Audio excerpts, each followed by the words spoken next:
Hi guys, it's Nair. So today I'm going to be showing you guys how I got this look. Honestly, you guys asked for a makeup tutorial, but I don't know how to do makeup, and y'all are going to see throughout this video I'm not going to know what I'm doing, and there's going to be a lot of people in the comments like, oh, she's doing this, and mind you, I don't know how to do makeup. This is how, you got to fake it till you make it. Like, that's the motto.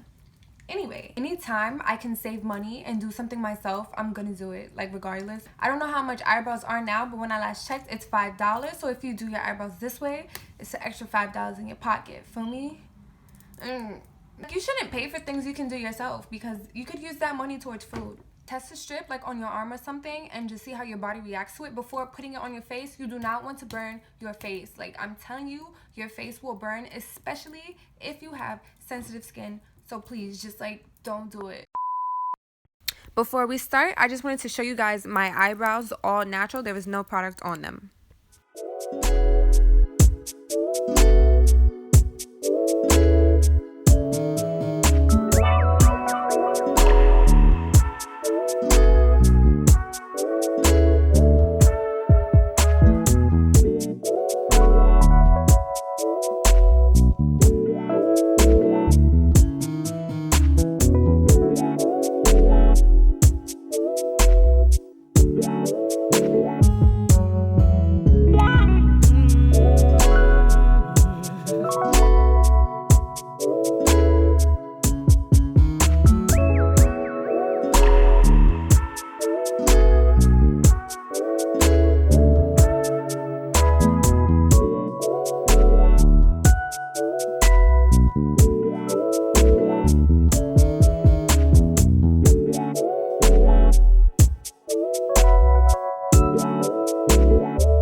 Thank you guys for watching. Don't forget to give this video a thumbs up, subscribe, follow my Instagram, leave a comment down below. Instagram is in the description box. You already know the deal, right? Gang.